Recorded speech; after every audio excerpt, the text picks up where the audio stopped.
everybody? Welcome back to another episode of the WatchWell podcast. My name is Parker, and today we've got a good one for you. We are actually doing for the first time ever, we're actually doing a revisit to Forrest Gump. So we've done this before on our podcast with me and my co-host Nick, and I found a new friend, and he wanted to talk about Forrest Gump. Before we get to him and introducing our guest today, I wanted to just update you guys. Check us out on our website, vindicatedproductions.com. You can click on the WatchWell tab. You'll find all of our merch. You can find where you can donate and support us. All that money gets pumped back into the podcast so we can bring more content to you guys. And ultimately what we want to do is we want to take the entertainment industry and we want to submit it under the feet of Christ so that we can have better content, better entertainment that is, within a Christian framework and a Christian ethic. So we would appreciate if you could donate, if you could, help support us. And if you can't, because of financial reasons or whatever, it's free to subscribe. It's free to share the videos. It's free to like the videos, and it's free to leave comments down below. We want you guys to give us your opinions as well. So don't be afraid of the comment section and all of those things. Without further ado, Adam Coleman, how's it going, buddy? I'm doing well. Yourself? I'm doing great, man. We over here on this end, we are getting into the routine. We just had our third child, and so yeah, it's been a little crazy. Yeah, I can imagine. Yeah. I've one son, but okay. He's 19. So he's 19. Cool. Yeah, I've got 3 under 6. So we are running around with our hair on fire. Yeah. But it's great, building a legacy, and in 2025, children make you rich. So yeah, it's great. I love being a dad, and that's actually a lot of what you talk about, if I'm not mistaken, right? Absolutely. Yeah. Absolutely. So why don't you tell me a little bit about that and tell everybody where they can find all of your stuff, to make their life better and where they can find value. Yeah, I mean, most of the stuff that I write is on my Substack, or at least like if I write for a different publication, I advertise it on my Substack. But I'm a frequent contributor to the New York Post. I do TV occasionally, especially international, Australia and the UK. I actually get more play internationally than I do domestically. And I have the 2 books. The Children We Left Behind is my newest book. Came out this April, and it's a very deep and personal book because it talks about my childhood growing up without my father, how it affected me when I was a kid, and how it affected me into my adulthood. But also making the argument that it's actually the biggest social issue, the root cause of many of the big social issues that we talk about: drug addiction, homelessness, and even in the book I talk about people struggling to come to Christ. This is very anecdotally, but I watch a lot of stories of people coming to Christ later in life and things of that nature. And they always start from when they were kids. And like 9 times out of 10, it starts with, we got divorced. I experienced a bunch of abuse when I was a kid. And like, there's always some sort of either traumatic experience when they were kids, or traumatic as far as like an event happened, but it's usually single parenthood or divorce. It's one or the other that happens often. And even for some of them, maybe their grandparents took them to church, so they had some exposure to Christianity, and then something happened, and then they question God, and they get lost, and they fall into all different types of stuff. And maybe they're looking for spirituality and get into New Age and all types of stuff, but and they have several reasons as to why they come to Christ. Some of it is supernatural, and that's part of my story. But the reason I bring that up is because there are a lot of kids out there who think that, and I'll use myself, a lot of kids like myself who think that their earthly father is abandoning them, and so is their heavenly father. Like, why, if my own father here doesn't love me, why would God love me? It's that kind of And that's why I think there's a strong connection between the two. Why there's a particular order is because we all have roles. And that's the most demonic thing, is really splitting up the family purposefully, and advocating for people to split up the families for dysfunction. And that's how you capture the minds and hearts and the souls of children. Yeah, definitely. So dads would be the stand-in representation of Christ, our one and only high priest.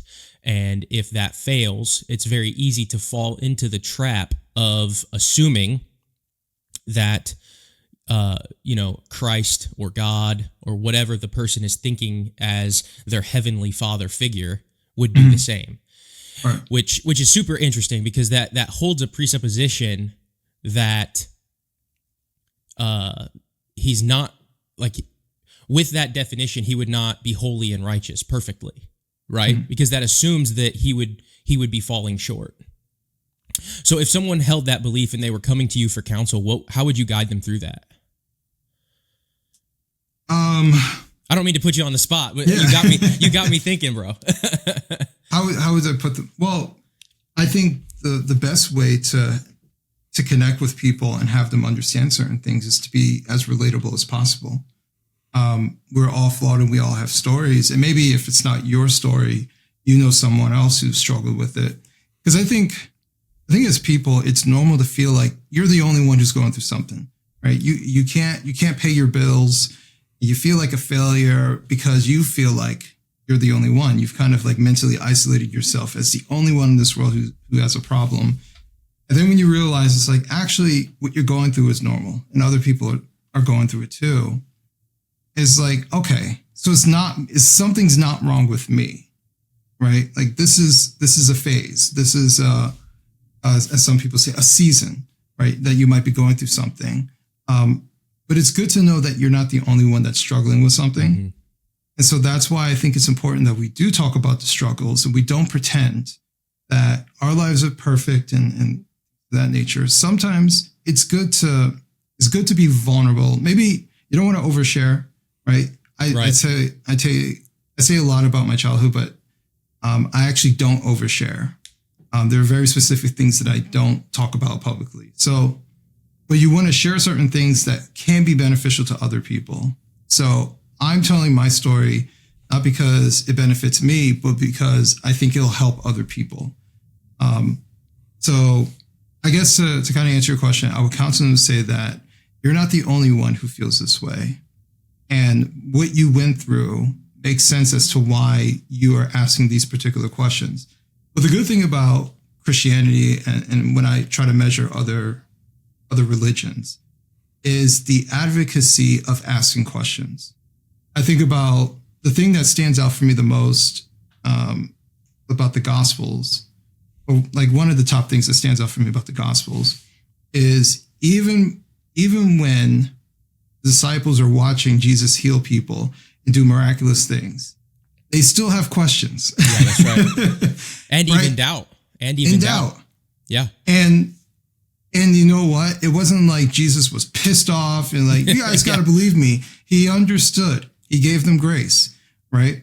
And right. So that's something that I think is really important. We have to give people grace that it is a struggle. It is a struggle to believe beyond what you can see. Mm-hmm. And it's a struggle to believe that you deserve love, even though you haven't been shown love. Yeah, and as you're talking, I'm picturing when Jesus talks to Nicodemus, and Nicodemus is the teacher of teachers within the religious elite at the time, and he's asking Jesus these questions, and Jesus is like, well, if you don't even know the stuff that I'm telling you, how can I reveal bigger things to you, essentially? And it's like, it's just interesting as you're talking. It's kind of making me think of picture that scene in the Bible. Mm-hmm. So fatherhood is important. The family is important. I often say that, I mean, you hear it everywhere, and it's 2025. Everybody now, you have this big pendulum swing back to the right, and I don't necessarily mean politically, but maybe in a little bit, where you're hearing more about the family is the societal molecule. And things of that nature. You're hearing people speak out more about how, mom and dad need to be united, and that relationship needs to come before the children, so that the children can prosper through that. It's countercultural to say that these days, because for however many generations, 1 or 2, 3 generations, it's been all about the kids, right? And it's mom and dad jumping into the kids and living vicariously through their children, and then their children grow up, and then they leave the house, and then mom and dad don't know who each other are anymore. And that relationship really struggles. And then I think that's where you start to see those divorces happening. Fatherhood and being a husband, how would you walk people through kind of that idea? Fatherhood and being a husband are obviously different, but the root of it is purpose. There is something that is more important than yourself if you do it right. If you make fatherhood about making yourself look good, then you're doing it wrong. If you make marriage about gaining leverage over someone else, then you're doing it wrong. It is a relationship, just like everything. Anything that's revolving around people is about a relationship between the two people. In the same way, we use the words like relationship with Christ, right? It's much in the same way. It's a two-way street. It's not a give me this, bless me. But what are you giving back? And whether you're giving back to Christ, or whether you're doing things that are Christ-like, right, in his name, helping other people because you want to be more like Christ. That is a relationship builder. You're inspired by Christ.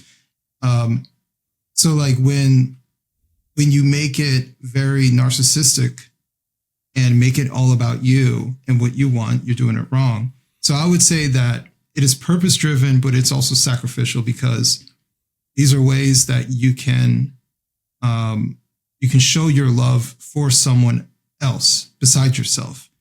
And like a good relationship, you receive it back. Yeah.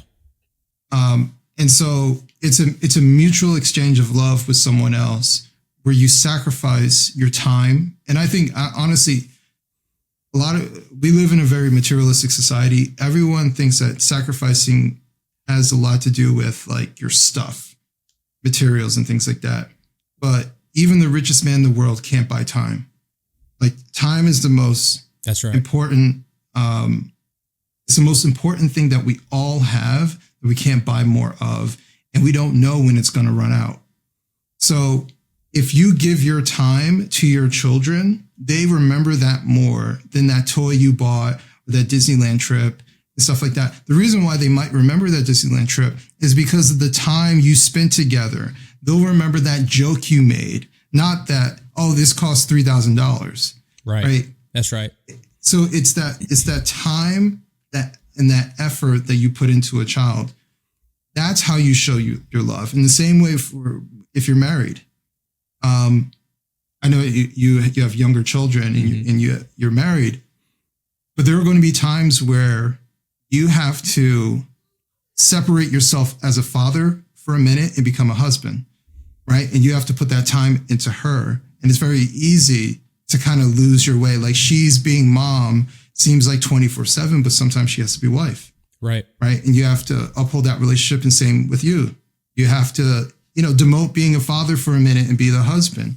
So you have to find time to have that alone time, which is why grandparents are really beneficial. But unfortunately, a lot of people are growing up with grandparents who are very much so individualistic, want their kids to be individualistic.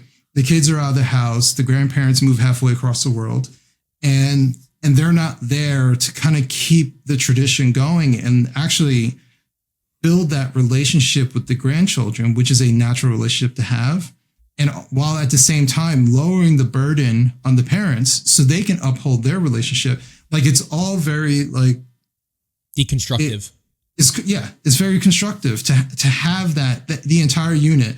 Whereas like if you say that these days, people are like, oh, you're using the grandparents to be babysitters. And it's like, no, like the grandparents should want to be part of the grandkids' life. They get to spoil the kids and send them back home. Like that's being a grandparent. And that is something precious, and it's a very limited amount of time that they have with these kids, right? They're not going to be there forever. So these are things that I think we're losing. Well, I think in some cases we have lost. And even for myself, I'm 41 now, and I'm thinking about like, all right, where do I want to live in retirement, things like that. And my wife and I've talked about like, maybe we should buy a house somewhere else and do X, Y, and Z.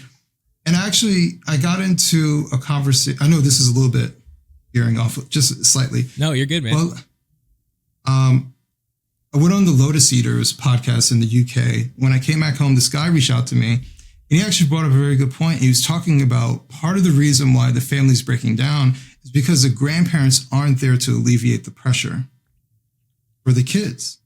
And I was like, that's a good point. And it made me think twice about like, yeah, I know I said like, looking at North Carolina or Texas or some other place besides New Jersey where I'm at, it's cheaper and things like that. But I'm thinking like, well, my son lives up here. Like, and what if he gets married? He's 19. What if he gets married in the next 5 or so years and he has a kid and then I become a grandparent and then we like, put him on a Zoom call so I can wave hi. Yeah. FaceTime. Or do I want to, FaceTime. Like, or do I want to actually build a relationship with them and be close to my son? So like, I think that's important. And that's made me revisit what I want, as being very close to what my family wants.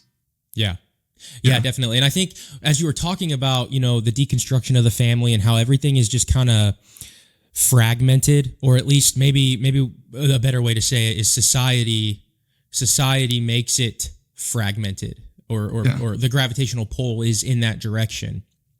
It's interesting to me because you're talking about grandparents they should want to be in the lives of their grandkids and help, their kids, the parents, help continue that legacy that the grandparents started. But as you're talking about that, I'm over here thinking like modern psychology and therapy and all of this is about like, don't trust your parents. Don't, kind of reject them, or, the older generation, they don't know what's going on anymore. It's 2025, right? And I think that adds to that. It's so toxic and destructive when wisdom is just sitting there in someone who actually cares about your success and your children's success, and it just kind of feeds off of each other. So I was just thinking about that as you were talking about that. It's just super interesting. Yeah, and to be honest with you, and I have many psychologist friends, they'll tell you some of the most messed up people are psychologists. Yeah, that's right. That's why they got into psychology. They're trying to figure themselves. Yeah. Yeah, that's super interesting. And I'm sure that there's outliers. I'm not trying to generalize and just say they're all there's always good and bad. But if you want to know as to why would a psychologist default to parents being suspect and bad, part of it has to do with, well, if they grew up in a dysfunctional home, like their default may actually trend towards, you know what? My father was a drunk and abusive. Men are bad, right? Or even if they're just like, my parents got divorced when I was 7, hence marriages are just inevitable to break up. So don't expect them to last long. That's what I learned as a kid. And so then they project that onto everybody else. So when someone comes to them with marriage advice, they're going to lean on their biases and say, listen, don't be afraid to walk away, rather than, well, what are you doing?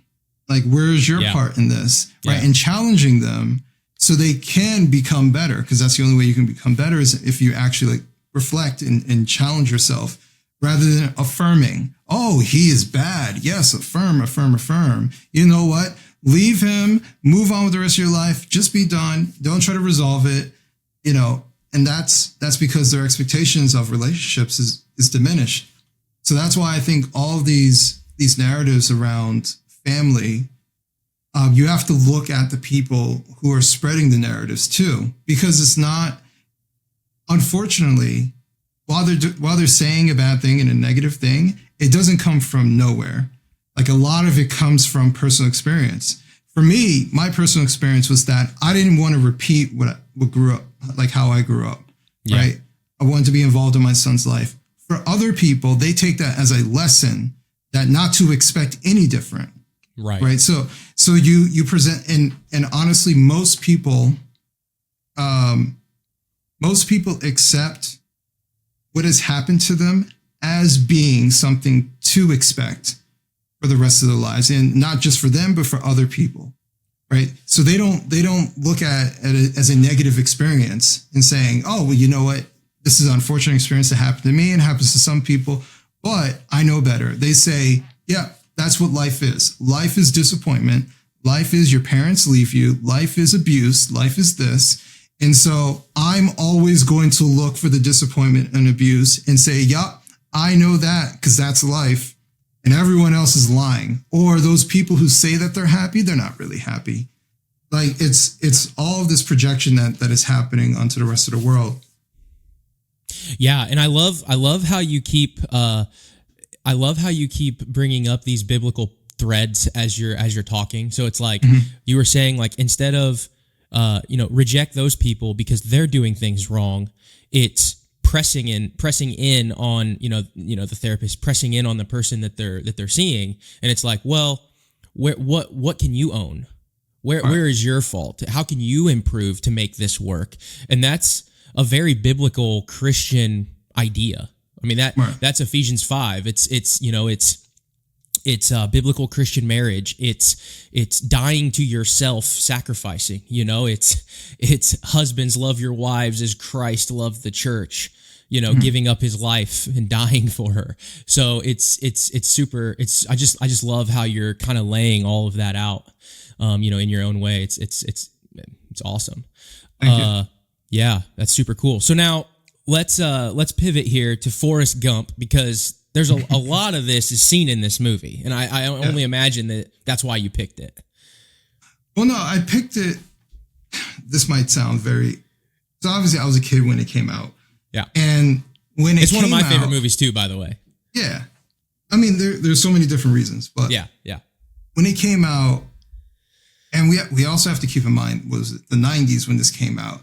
And what we might look at today as far as like graphics and stuff like that, like back then we would be like, whoa, this looks very realistic. Yeah, that's right. Right?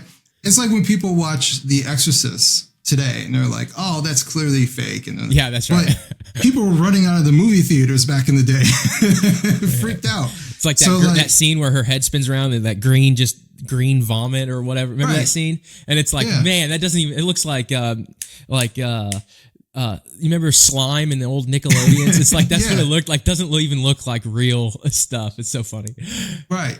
So like in my kid head, I'm watching this and I'm not thinking it's a documentary. I'm thinking that Forrest Gump was actually a real guy. And I was just like, this dude is awesome. This dude is like stumbling about history as a guy who's not very bright, but he has a couple of really strong features about himself. He's fast and he's strong. Yep. He can fight. And he really cares about people. Right. And he really cares about people. And he knows what it's like. He knows what it's like to not be favored. Mm-hmm. Right. And so, like when he was in Vietnam, he became friends with the guy that you would consider maybe like the reject of the group, right? The guy with the hanging lip, and talks funny. Bubba. And he was friends with him, right? Because he was also the kid where everyone said the seat's taken on the bus. He knows what it's like to feel rejected in society, which is why he never questioned, like, if he was around certain groups of people and people didn't expect him to be there. Like, why are you around the Black Panthers? I don't know. I'm just here with some people. Like, I'm just here. I'm just here. Or when the girl dropped the book during the desegregation, and he was like, "You dropped your book, ma'am." Yeah. Like he was like, "Oh, she dropped her book." Like he's not thinking. Wasn't it the scene where it was on the black and white television and he just like looked around and just walked? That's so good. They were like, "What the hell? What are you doing, boy?" But it's like, it's because he really had a pure heart. You know, he really did care for. Matter of fact, if you think about it, the only times he like physically fought someone was to defend Jenny, the person that he loved. Yeah. Yeah. Like, sorry, so I ruined your Panther party. One of the best lines ever. It's so good. It's so funny. But that should tell you that he truly loved Jenny. Mm-hmm. Now, there's the internet question that goes around: who's the biggest villain in a movie that is not considered a villain? Yeah. And Jenny always comes up. That's right. That's right. And I agree, but I'm empathetic because Jenny was molested when she was a child. Mm-hmm. Like, they did a really good job at showing, like, without explicitly saying. Yeah. But we knew what was happening to her when she was a child. She was being abused and sexually abused when she was a child. It's like the original, you know, like on X or social media where they say, like, tell me your blank without telling me. Yeah. It was like the original version of that in a blockbuster film. Yeah. Yeah, exactly. You know, so that was happening to her. So her behavior of becoming very sexual, even if she hates it, mm-hmm. That's not an uncommon thing to happen for young girls who are being sexually abused, especially for years. It's because their body no longer becomes their body. Their body becomes an object for someone else. Yep, that's right. And it's like a currency. And so they learn at a very early age that the only way to get something is to use the currency that I have, because it's actually not even mine, right? So it doesn't mean anything to me anyway. Someone took my innocence without my permission. So this isn't even really my body. And I don't even like it anymore because someone took it from me. So that's why they treat their body so cheaply. It's because the value of it in their heads was taken away by somebody else. So it doesn't. You think it's valuable? Fine. Here you go. As long as it gets me the thing that I need, fine. And so that's why it becomes okay to become a prostitute. It becomes okay to become a stripper.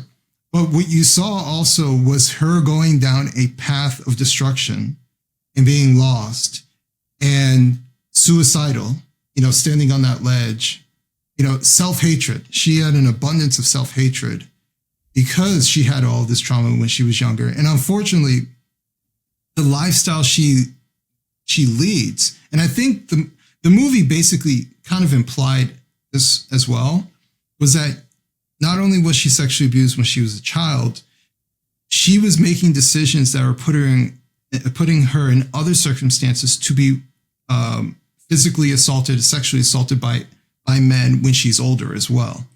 Right. So, you know, I think the first time that he fought someone was when that guy was basically trying to rape her in the car and he had to beat her up. Is that the first and only time that Jenny ended up in a circumstance like that? One would guess that no, it wasn't. So like, while yes, she was definitely like leading him on in many cases, and he was trying to like give up basically anything and everything to be with her. And she was vulnerable for 1 minute, had sex with him one time and left and had a kid somewhere else and didn't tell him for years. Like, all of those are objectively bad things and kind of messed up to a guy who's been nothing but kind and sweet to you. But on the flip side, if you understand the amount of self-hatred that she went through, and the ultimate of losing hope by standing on the edge and making that choice and wanting to kill yourself, you just lost all hope. Like you don't even think you're valuable at that point. There's no point of being alive. So for her to go through all of that, it explains why she kind of led him on, because you can make the argument that she thinks that Forrest is too good for her. She deserves trashy guys. She deserves guys. That's even a line in the movie. You're too good for me. You're too good to me. Or she says something like that. Why are you so good to me? Yeah. So that's an indication that's how she. I forgot about that line, but yeah, you're right. That's an indication of how she sees herself, but also how she sees Forrest. She sees Forrest as a really good guy, and I am trash. I've been treated like trash since I was a kid by my father. I've been treated like trash by other men and other people. Look at me, I'm a drug addict. Look at me, like I'm trash, and you're looking at me like I'm a gem. And it's a mismatch, and she can't accept it. So even when she comes back to him because she doesn't have any other place to go, and she is loved, that love feels foreign to her, which is why she ran away. Right. So is she the villain? In some ways, yes. But in other ways, there's an explanation as to her story arc as to how she got there. I wouldn't paint her as some like cluster B narcissist woman who just decided to torment a guy and lead him on constantly. Yeah. It's super interesting to me. So I'm hearing you talk, and I agree 100% with everything that you're saying. Mm-hmm. And it's really interesting for me to think, why do we relate to that narrative so well? Where you have Jenny, who's loved by Forrest, and she goes out and she does all of these terrible things. And then at the very end of the movie, she comes back and she finally has the moment where she looks at Forrest and she's like, "That's your son. I've done a lot of bad things. I have cancer." And she's at this, it's almost like she's at this place of at peace, and she's accepted, the cancer that she has, and then she dies. And there's a lot of people that would say well, she got what she deserved, or, it was convenient for her to, go reach back out to Forrest, and, because at that time in her life, now she needed somebody, and she mm-hmm. she was using him. And it's super interesting. So we have this narrative, one more time, where it's like, they meet at the beginning, and then Forrest falls in love when they're on the bus because he sits next to her on the bus, and then they have the entire journey, and then at the very end, there's this reconciliation moment, right? Mm-hmm. And when we compare that and we hold that up to the Bible, it's often said, starts with a marriage and ends with a marriage. Mm-hmm. And it's God picking the church before the foundation of the world, and that it was going to be united to Christ.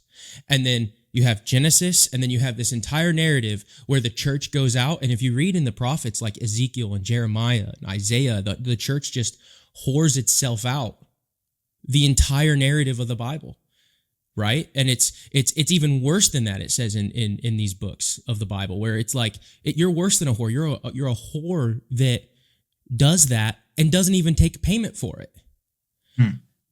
And you're talking about God and Christ through that narrative stays faithful to the bride the entire time, ultimately until you get to Revelation and the end happens, where he comes back and the reunification of Christ, the marriage of the bride, so that we are reunited and reconciled to the bridegroom.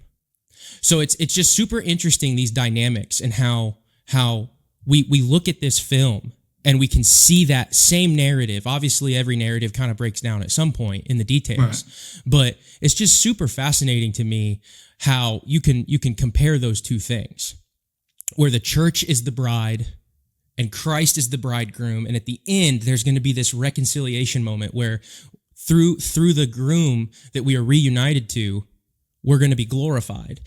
And I just see that all throughout the narrative of this movie. What do you think of all that? No, I think you have a point.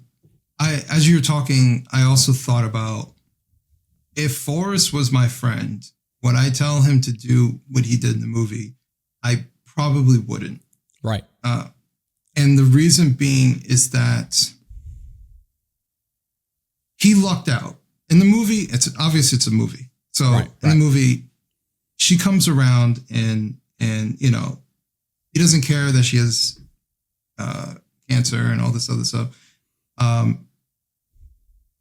He doesn't care about all this other stuff. He just wants her, right? Mm-hmm. So if that's what he wanted. If I had a friend who was constantly being misled, I would say that she is showing you based off of her behavior what she actually wants, but feels like she deserves, right? And it usually feels like she deserves. So like, here's a practice. When you see people complain about their exes, right? Oh, he was trash, and all my exes are trash. Blah, blah, blah. Then my next question is, well, why did you accept trash into your life?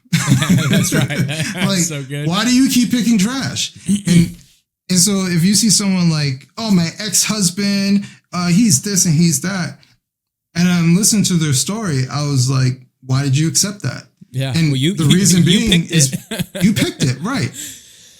And so, but the reason they picked it is because they thought that's the best they can do. Yeah. Right? Because if you thought you could do better, you wouldn't have been like, oh yeah, sure, let's get married. You wouldn't have stayed with that person. You got together with that person and you saw all their flaws and you said, that's the best I can do.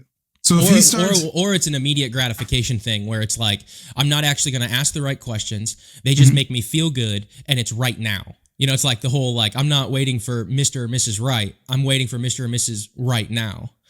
And then they don't actually get to a deep relationship. It's all superficial, and then they're like throwing their hands up. Why didn't this work?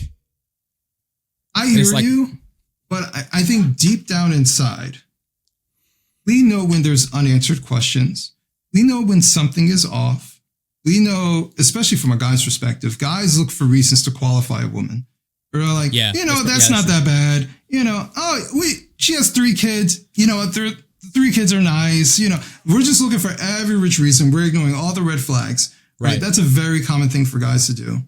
For women, though, I would say it's a little bit different. Although it's the same concept. Whoever you choose to stay in a relationship with, that's what you feel is the best you can do. Because if you thought you could do better, you would leave. But I think especially for women, the women who pick the guys, because the natural angle is that men shoot their shot all over the place. The women pick, right? Mm-hmm. And so if a woman picks a guy, that means that she said, forget all these other guys. This is the one I want. Yep. And so especially for them, if they're like every ex-boyfriend, their ex-husband, every ex whatever is a jerk, abusive, and so on and so forth, you have to start asking the question, well, the common denominator is you. Mm-hmm. Why do you keep picking this type of person? And it goes down to what they feel they deserve. They feel that they deserve this. And listen, even in circumstances where women are being physically, like legitimately being abused, part of the reason they stay is because their self-esteem is so low and they've been told by the abuser, you can't do better than me. And they believe it. Otherwise, they would find some sort of way out. It's the moment that they say to themselves, I deserve better than this. When they then believe it, then they change their behavior. Then they work on a way to get out of the relationship. But there's usually a long series of things that are happening where they accept it. They may not like it, but they accept the conduct, the treatment, whatever. They accept all this stuff because deep down, they believe this is the best they can do. Mm-hmm. So you can learn a lot about how someone feels about themselves based off of the people they choose to have around them, including their relationships. So if you were hanging out with a guy or not hanging out, but let's say let's say you had a coworker and you're talking to the guy and half of his friends are pedophiles. What would you assume about this guy? Yeah. You would assume not the greatest character. He doesn't have the greatest of character, that either he might be a pedophile right. or that he is perfectly fine with pedophilic nature. Like, right. You would start asking questions about that person. It's the same difference when it comes to any sort of relationship. Who you have around you in an intimate way tells me about what you accept in your life. And like, I have a rule. I'm not friends with men who abuse kids or neglect their kids. Mm-hmm. Like, I'm just not friends with deadbeat dads. If I was like, oh, he seems cool, but what's that? Oh, you abandon your kid, you don't see them. I just can't be intimate friends with you. Right. And a lot of that's very personal to me because I was that abandoned kid. How am I going to be intimate friends with someone who is, and listen, I'm about forgiveness too. And I talk about forgiveness within the book. But if you're abandoning your kid and you're not saying, I shouldn't have done that, I'm trying to reunify. If you're not doing any of that stuff, I cannot be friends with you. Well, to clarify, you specifically said intimate friends. You weren't talking about mentorship. You weren't talking about, but there is a close circle that we have to guard. Right, because bad company corrupts good morals. I mean, the Bible talks about this. So yeah, I mean, I'm right there with you, man. Yeah, and like I said, I do believe in forgiveness. I've talked to fathers who feel that they've messed up, and I'm friendly with them, and they are trying, right? Because they recognize, and listen, a lot of for these guys stems from when they were kids. They're just like repeating behavior. So I'm empathetic. I don't think all of these guys abandon their kids because they're callous. I think some of them are, but I think also some of them regret what is going on, but they feel that it's too far gone to do anything about it. Mm-hmm. They've lost hope that even if 5 years on from abandoning their kid, they felt regret, they think it's 5 years too late to try to get back into a child's life. Yeah. So they just continue down that pattern. But if you're just abandoning your kid and you're like, oh yeah, I got some kid out there with some chick, and you're just moved about your day and you don't care, like there's no way I can be friends with you. Right. Yeah. And I can barely associate with you, nevertheless be friends with you. So that's but that's because who is around me is very important, just like with anyone. That is what I'm saying to the world, that I accept in my life, that I'm cool with the guy who abuses his kids or neglects his children, is a deadbeat dad and all this stuff. Like, that's what I'm telling the world about myself as well. So, I think our parents were right. You are the company that you keep. If you hang out with thieves, well, guess what? People are going to think you're a thief, and maybe you're cool with thieves, right? Even if you don't steal anything, you're telling the world that, being a thief isn't that bad, So I think it's 100% true. Yeah. Yeah. and to the movie, we were talking about that narrative. And I think why that's important is to piggyback off of what you said before, where there's this idea where when you have that trauma, whether your dad left you or there was a divorce or whatever it is in your past, and you take that wound and you project it onto God, mm-hmm. It's a lie. Right. Because through that narrative, even in Forrest Gump, and then the one that I mentioned earlier about, the Bible starts with a marriage and ends in a marriage, and it's all about reconciling the bride to the bridegroom. That right, like the Bible uses the word covenant, and there's perfect faithfulness because he's a holy and righteous God, and Christ came to redeem sinners. You can't make that projection. That's why, like, if you take the Bible as true, you can't. It doesn't fit to say, well, my dad was this way, so therefore Christ or God would be the same way. Mm-hmm. That's the hope and the I guess that's the root issue is combating that, because you can actually cast all of your issues at the feet of the cross and they will be healed. And you will begin to live your life in a way where you're going to see yourself change, and through that, you're going to fix a lot of relationships. Maybe not all of them, because relationships are a two-way street, and other people that you've hurt might be in a different place. But you'll at least start to live your life in a way to where the dominoes will start falling into is essentially what you're talking about. Well, you'll start picking different friends.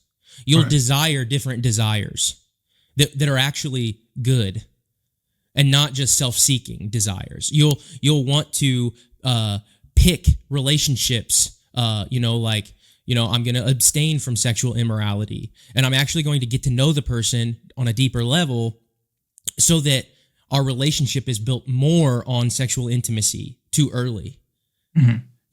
So therefore, and these things just kind of, there's a trickle down effect, right? So everything's downstream from theology.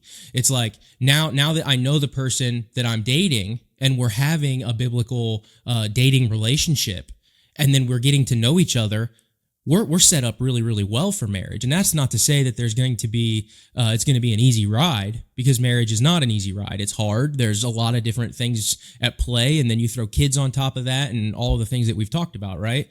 But you'll at least have a foundation on something that can stand the test of time because of the promises that God, through his word, makes.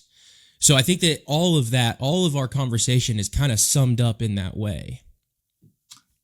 You make good points as far as it becomes a foundation, as far as how you treat people, how you treat your spouse. I was talking to someone not too long ago about, I feel like we don't stay true to the promises that we make, right? And divorce is one of those things. And I'm not one of those, no one should ever get divorced. Obviously, there are circumstances that you need to get away from this person because they're dangerous. Right. Or this is so negative that divorce is necessary. However, every person that gets divorced thinks that their circumstance is different. Everyone. Yeah. That's why you need an objective standard. Right. So, well, and sometimes I hear people talk about their breakups. I had a friend tell me one time, people think that because they don't get married, that they haven't gone through a divorce. But for a lot of people who are not married and in relationships and they break up, it's the same thing, right? You move all your stuff in and then you break up. Now you have to move out. You have to divide your stuff. Where does the dog go? Maybe you had kids together. You have to figure out that it's the same difference. They think that they're skipping the line or something like that. But you're having the same emotional attachment, the same after effect of splitting up, whether you're divorced or not. The only difference is that the courts aren't involved whatsoever, but emotionally and physically, it's the same difference. But it's the only different thing that stands out is that they never made that promise, right? That promise that they stood, let's say you don't believe in God. You stood at court and you said, I do, and you have some sort of vows. Most people get married inside of a church. Mm-hmm. They gave their vows. They made that promise. And time after time after time, people get divorced, breaking that promise, right? So I think there is an element of we make promises that are subjective. My intention was, but, and yeah. I was telling my wife the other day, I was like, yeah, I'm never going to know what it's like to get divorced. Yeah. She's the only person I've ever married. We just got married. We'll be celebrating we're at 4 years now. Yeah. Congratulations. Thank you. Yeah. Married in 2021 in September. So in a couple of weeks, we'll be taking we try to do an annual vacation somewhere. Oh, that's awesome. But it's like our anniversary as well. Yeah. So we're trying to do that every year. We started it, our honeymoon, and then we've been doing it every year since and traveling abroad for 2 weeks. That's awesome. I just celebrated, oh shoot. 2017 is when we got married. So whatever that math is, 8 years, I think. What is that? 8 years? Is that right? Yes. 8 years. So 8 years this last May. And then we've got 3 kids, and she's the only girl I've ever dated. Married, all of it, like all of it's with her. So, wow, I'm a unicorn. Yeah, and the same on her side too. Yeah, wow, high school sweethearts, first ever dated, first ever everything, man. Wait, how old are you? Don't mind me asking. I'm 33. Wow. Until my wife hears this and says, "No, you're 32." I'm just really bad with dates and ages. I stopped really thinking about it after 30. Listen, I don't blame you. After the second kid, I was like, who really cares anyway? It's not until you reach like the milestone ages, like 40 or something. I know like it's that. my birthday when my calendar on my phone says, "Hey, it's your birthday." I know other people tell me. Yeah. I didn't mean to cut you off, but go ahead. No, it was all good. But yeah, man, like after so many years, I just kind of stopped caring about how old I am, and but yeah, so other than that, let's see. I think we talked about the movie, we talked about your stuff. Where can people find your book? It's everywhere. Okay. Amazon, they can go to wrongspeak.net. Wrongspeak Publishing is my company. They could purchase both books there, as well as Luminescence Manual, which is written by a different author who's with Wrongspeak Publishing. So, it's their favorite book retailers. But Amazon is, I think, 80% of the book market these days. So probably the easiest way. Are you in any like Barnes and Noble or anything like that? Yeah, you're everywhere. Yeah. Okay, so literally everywhere. Cool. All right. Cool. So if you do go to the movies, like the actual theaters. What is that theaters, like? I know. It's been a while. Has it? When was the last time you went to a movie theater? That's a good question. We used to do because at least over here, they started doing like the AMC theaters where you have like the big seats and stuff like that. That was more of like a treat because you always came out spending like $100. Yeah, that's right. It's getting expensive. Unless you go to like a matinee, it's like $8.75 or something like that. Yeah. But then you end up getting candy and popcorn. It's $100 anyway. Oh, we get like a meal. Yeah. Like, they're like, you pizza. Want a burger? I was like, that's right. All right. I mean, have you seen? I think you said you're in New Jersey. Are they doing like alcohol and full bar and stuff? We have that here. You can go in and grab a drink and drink beer, watch a movie. It's wild.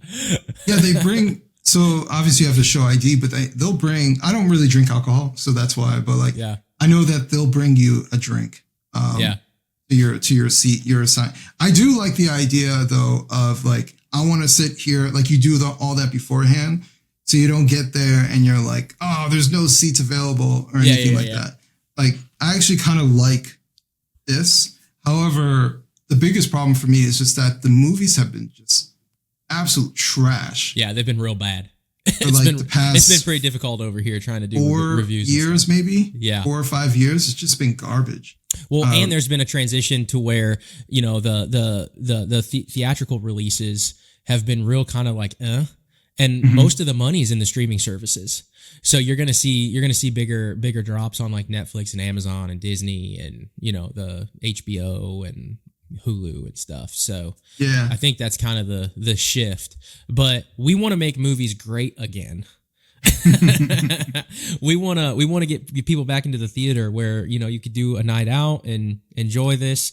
But if you do go to the theater, Adam, are you going with popcorn or are you going with candy? Oh, popcorn. Popcorn? I'm not much of a candy person, just in general. Not much. Okay. Yeah. If you go and you're choosing your seat, are you in front row, middle, or back row? Tend to be middle. Okay. Tend to be middle. Yeah. I'm not opposed to being in the back, but definitely not the front.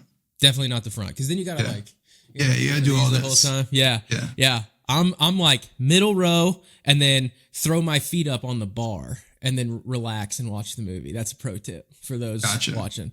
Pick the middle row with the bar, and then throw your feet up, and it's real comfortable. See, I haven't been to a theater like that in a long time because everyone started converting over to the assigned seats where you have like adequate space. Yeah, that's right. So it almost feels like there isn't a bad seat. Yeah. But yeah, I tend to be like, even with the assigned seats, I tend to try to get something closer to the middle, even if I'm on one side or the other, I'm fine with that. Like that doesn't bother me if I'm more to the left or more to the right. Yeah, I guess any more to your point about the assigned seats and bad seats, it's who you're sitting around is what makes a bad seat. Yes. It's not the seat itself. Are you, like, if you go to pick a movie, what genre are you going for? Action, drama, romance, romantic comedy? If I'm going to a movie you look theater, like a romance guy to me. No. Sometimes, maybe. I don't know. Here's the thing. I mean, Forrest Gump. I don't know. Forrest Gump doesn't seem like a romance movie. Like it's an everything movie. Like, because there is some action in it. That's true. That's true. That's why it makes it so great. Because there's some comedy in it. Some ironic comedy. There's some like heartfelt moments. Like there's everything in it. It does really transcend like politics. It transcends everything. Yeah. Yeah. Exactly. No, but if I'm paying money to go to a movie theater and see this massive screen, I'm going to see likely an action movie. Action. Okay. Yeah. Okay. And obviously, like these days, action means Marvel or DC. But yeah. You know, son. Oh, what were you gonna say? No. Go ahead. You said you were gonna talk about your son. Yeah, my son and I used to have a thing, probably up until the pandemic, where we went to the movies to see almost every like DC Marvel superhero movie, and so we would go together. Like, so he would wait for us to, because I would get him every weekend, so he would wait for the weekend so we can go to see whatever movie was coming out. So that was our thing for a number of years.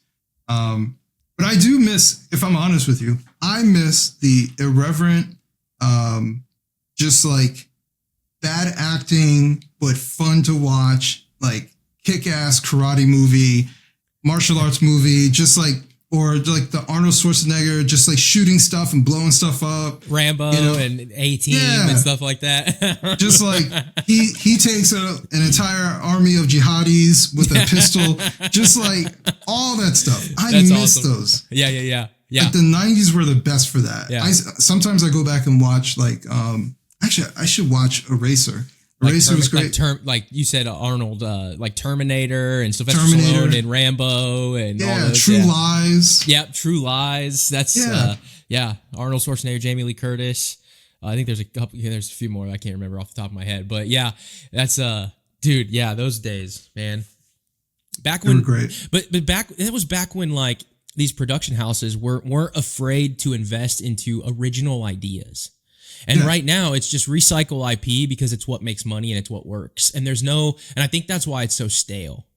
I really believe that. I believe it's so stale, which is why these streaming companies, in a way, they're kind of recycling. But you're starting to see like a few original ideas kind of pop up here and there.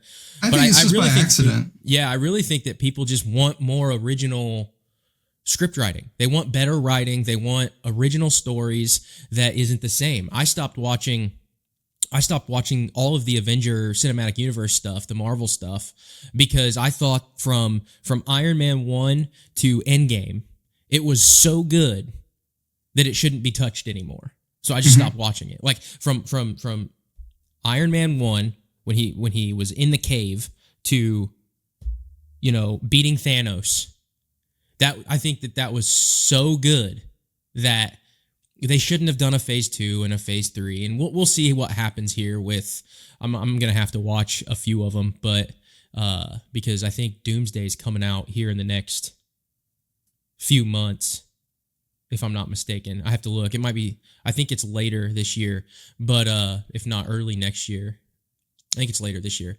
But anyway, so like it's just, you know, it's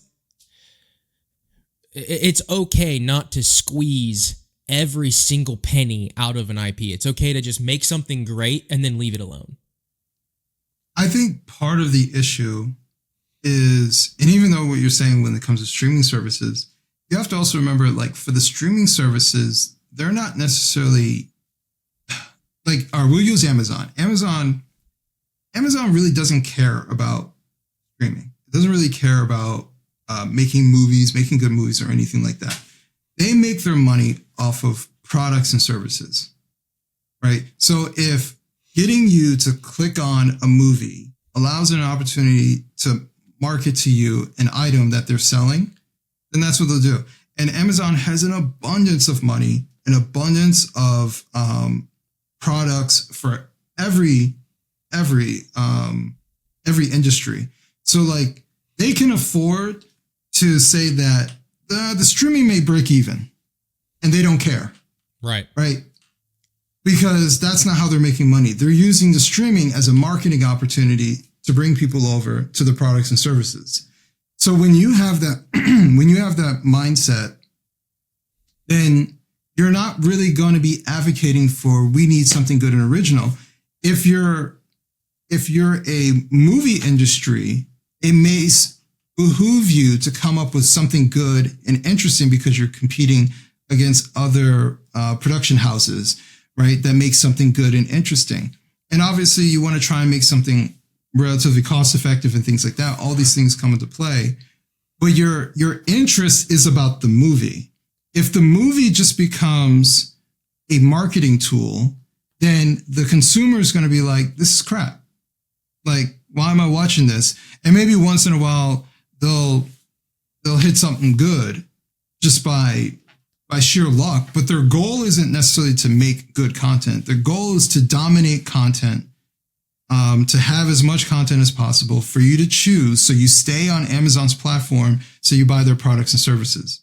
Mm-hmm. That's all they really care about. And that is the result that we're getting, is that we're getting a terrible product. We're getting terrible movies because the people who are now facilitating the movies don't actually care about the movies themselves.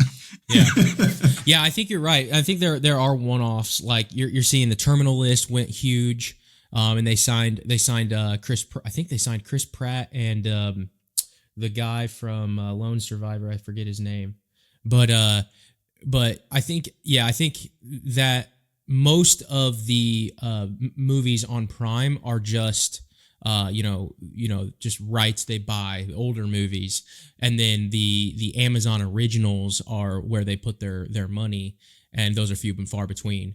But you're right. I mean, they've had some pretty big Amazon originals with the I'm blanking on names right now, but the Terminal List series, Jack Carr, and from the book series, but off the top of my head right now, that's the only one I can think of. Yeah. So that kind of proves your point in a way. And Netflix does a better job, but Netflix isn't in the products and services game, but Netflix doesn't curate. It doesn't really curate. Like 99% of it is garbage. Right. So, they have more of an interest of having like something good, but man, it's hard going through there and finding something good. I remember, I don't know you told me how old you are. I don't know if you remember this at all, but when Netflix first came out, they did DVDs. You remember that? Yep. And then when they started doing online streaming, they used to do, you stream movies through them with Stars. They had a deal with Stars, and then they lost that deal with Stars. And so then they said, well, I guess we got to create our own stuff. And that's kind of how they got into like Netflix originals and stuff like that. So Netflix is I remember that. You remember? They mailed you the DVDs, and I remember getting those DVDs mailed to me as a kid at my parents' house. I used to do that get all like the time. two DVDs, a month or something? It was something. It was like that. two at a time. Yeah. It was like two at a time, and you get and then you could like send one back, and they had the red Netflix little fold up thing that you could send them in and out of. Yeah, I remember that. Yeah, and I used to do that as well. But they have had hits like Squid Games. Yep. They've had hits with the kids one. Why am I drawing a blank? It's gonna bother me if I can't think. Stranger Things. Thank you. Yeah. Like these are like genuine hits, and they're series, so they can do multiples and stuff like that. And I think those happen way more frequently than I would say on Amazon. And they're not movies. Yeah, and they're not movies, right? They're shows, essentially. And they have to have a good story to keep it going. Yeah. And also Netflix has gotten big into documentaries, so And documentaries are story driven. And comedy specials. And exactly. Comedy specials. They made their name on comedy specials for quite a long time. So like Netflix has done a better job at it, even though I have criticisms of Netflix, but Netflix has done a better job because their entire thing is we are a streaming platform.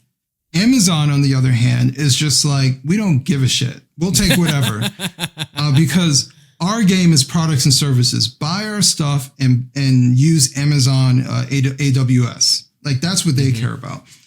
So that it's a different motive, and that's why you get a different quality. I rarely watch Amazon Prime, if I'm completely honest with you, because I don't feel that there's anything good on there that is attractive, nor their original stuff. I don't think it's particularly good or interesting.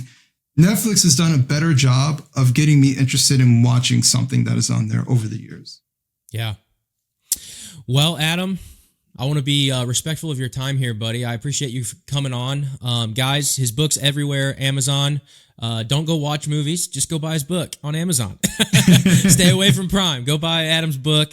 Again, brother, I really appreciate you coming on and talking to me and being available. And yeah, I pray that your platform continues to grow and you keep helping guys find ways to be better fathers, better husbands, and yeah, we really need to rein society in. So anything good like that is the direction that we need to go for sure. Guys, just remember, do you have any final words, Adam? Also, I have a YouTube channel. I keep forgetting to tell people. Oh yeah, shout it out, man. It's at wrong_speak. Wrong_speak. Yep. So I do have my YouTube channel there. I do have a series called Breaking Bread. It's on a little bit of a hiatus, but you can watch old episodes. It'll be coming back with Thirst is going to be a streaming platform that I'm been working with for about a year or so. Should be coming to fruition, I don't know, within the next coming months. And with that will come back new episodes of Breaking Bread. Awesome, man. Well, again, I thank you for coming out and spending your time resource with me. And I hope to stay in touch, and we'll catch you next time. All right.